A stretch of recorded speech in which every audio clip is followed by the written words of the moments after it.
Project Zero, also known as Fatal Frame, is a highly regarded niche horror game series. The West has been lucky enough to get most of the series, but there was one that eluded us. And that was Mask of the Lunar Eclipse, the fourth mainline game in the series. It was on the Wii, and as a publisher, Nintendo failed us hard in the West. Perhaps it was the mature theme, perhaps it was the lack of balance board integration for middle-aged ladies, but whatever it was, we never got it. Until now. Releasing on all modern platforms and the Nintendo Switch, that's the version I'm taking a look at today.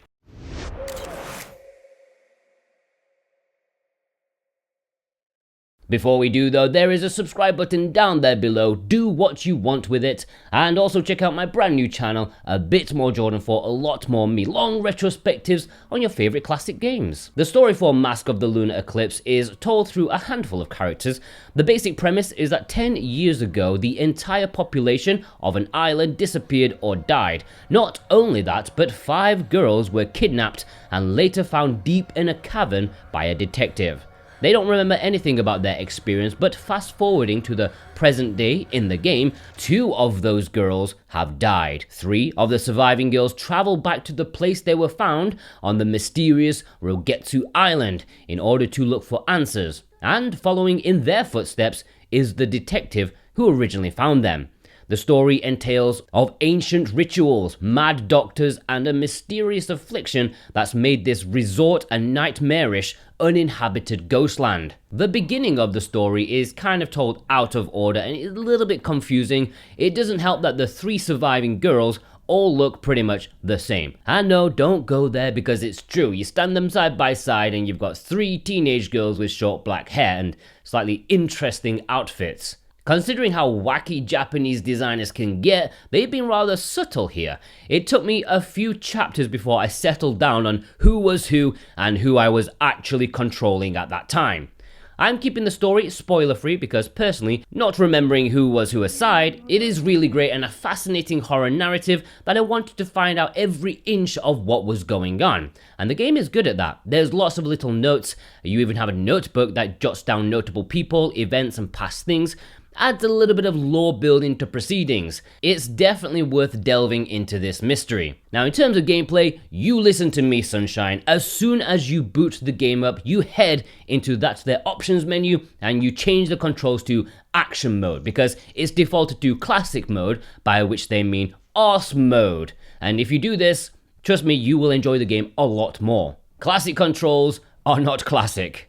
So if you've played one of these games before, especially if you're coming off the back of Maiden of Black Water, then you'll fit right into this one. The game is divided into chapters where you'll take control of one of the characters and prepare yourself to be battling ghosts. As you'd expect, Kung Fu doesn't work on those of a spectral nature. In fact, the only way to combat ghosts in Japan is via the camera obscura, also known as Gimmicus Wondrous. I love this, taking pictures of ghosts does not get old. I don't know why Ghost Hunters didn't use a camera obscura. They'd have got a few more seasons out of one of those. It's almost like a first-person shooter, except if they were using muskets, because you can only snap one picture before the film has to reload. The longer you get the ghost in your line of sight, the more powerful the picture will be. There's even different types of ammo. The controls, well, even with the action mode, they are hardly the most graceful thing in the world, especially in the incredibly tight spaces here. There's absolutely no room to fart. Even in the wider open areas, they seem tiny. The characters turn as though they're in slow motion, and they run with the urgency of someone going to a work meeting to talk about company accounts. They're not in a rush. Even when it's very much required for you to leg it or die, they just saunter off like it's fine. They walk like they're holding in a piss. That's how my wife walks when she's in the mall and she's running for the bog. She really needs to go, but she doesn't want to show it. In fact, I can't remember if there is a single toilet in this game, so maybe that is the case. Maybe these ladies are just trying to find a toilet, but these ghosts keep getting in the goddamn way. You get different lenses for your camera, and you can even upgrade various facets of it if you get blue or red crystals that are hidden around the environment. But I do think it's actually a surprisingly tough game. I didn't die, but damn, I came close on many an occasion. You'll get enough healing items to see you through things, but I found it so easy to take damage from these ghosts for the simple fact of not being able to move around as nimbly as I'd like, especially taking on more than one ghost at a time. That's borderline cheating. I can barely run away from one, never mind two. Thankfully, not all ghosts are murderous. Some just enjoy pottering about as though they've got chores to do. You can take pictures of them to earn points, which can be used to purchase items at the saving points. They also fill out your ghost book, which almost makes it a Pokemon Snap sort of thing, just with more ghastly than you were bargaining for. Each ghost has a description about them too, so they all have their own personality and connection to the story. Again, with the world building, it's really good. For what it's worth, the Switch version at least has gyro controls, which is wonderful to know, and really makes aiming the shots just that much more bearable, especially when it comes to the non-fighting ghosts. You tend to only have a few seconds to get your snap in before they disappear, and the default aim always tends to be a little bit off, so making that last minute adjustment with the motion controls is great. Now, it's a fairly linear game, even though you have to explore around a bit. The puzzles are milquetoast, inputting codes that you find, things like that. Sometimes you have to use your camera to see clues, and the game is good at pointing you in the direction you need to go. Go over there, get a key for this, or do this thing, and then this door unlocks. Oftentimes, defeating a boss ghost will be the key to opening up your next destination. This is not the kind of game that you're going to get stuck in, even if it may take you a while for you to find some small item that's not made exactly clear where it is. And that is a minor point as well. Sometimes items appear, sometimes they don't, or they just take a while to show up. Not for the main key items, but for bonus stuff. For some reason, it's pretty finicky here. But overall, in terms of gameplay, it is pretty great. In some regards, I like it more than Maiden of Blackwater, but there are pros and cons. I like the story flow more here. I think the world building also better, but the environments are less interesting. Now, this is releasing digitally pretty much on every console. I don't know what happened to Nintendo buying up the franchise, maybe that was just a rumor. But on the eShop, at least it's $50 for the standard digital release and $70 for the digital deluxe edition, which for a port of a 15-year-old game, that's weird to me. You mostly just get costumes for that and a digital art book, which you'll never look at for more than 5 minutes, I am sure. It is digital only in the West, but Asia, get in the good stuff. The Japanese physical release does not have English. However, the Asian version, that does have English, so get that one on either the Switch or PS4. And if you want it, a physical copy to own forever, then check the links in the description. That's where you'll find the correct version, don't make a mistake, the version you need with English, okay? If you click our link, you also support us at the same time, plus we can support you with our discount code. Yeah, if you click our link, then you can use our code SWTV23 for 5% of any physical item from PlayAsia.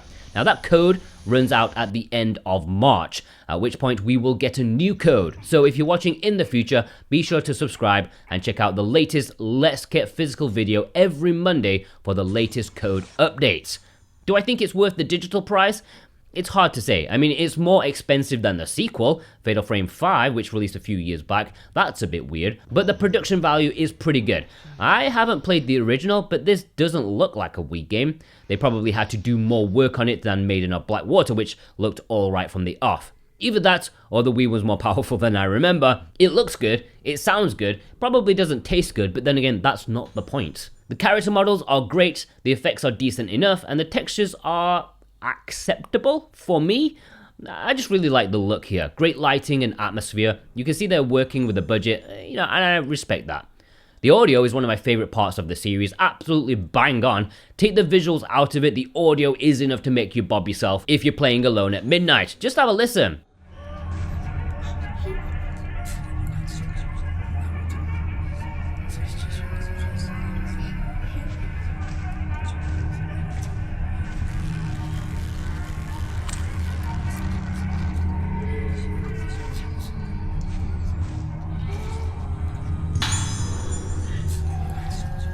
Can you feel the movement in your bowels? Or is that the spicy sausage you ate last night? I don't know, I will never know that. But the audio is definitely powerful here.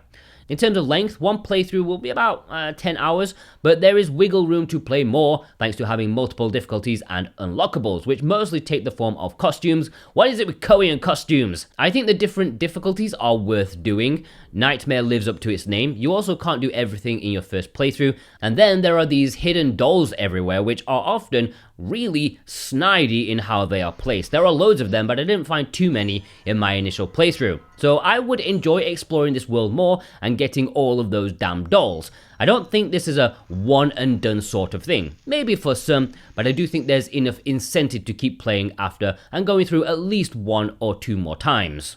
Overall, Mask of the Lunar Eclipse is a great game, and I'm glad to have finally had the chance to give it a shot thanks to this official English translation, and it's looking great in HD. If you enjoyed Maiden of Blackwater, or any of the previous games in the series, this is a no-brainer in my opinion. Of course, I do think the digital price is a bit much, even with a decent amount of replay value, but if you've got a proper physical version, then at least you have some tangible value. The production values are good, as are the scares. Nobody does horror as good as the Japanese in my opinion.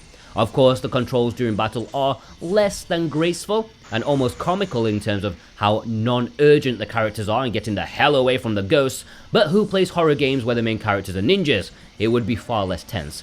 As I said, in some regards I like it more than Maiden of Blackwater, but they sort of balance each other out, I would say. I like both equally. An 8 out of 10. Alright, many thanks for watching this. Go check out my review of Maiden of Blackwater that I did like 2 years ago. And if you want to purchase this game, consider using the links below in the description. I'm sure that physical version will look sweet on your shelf.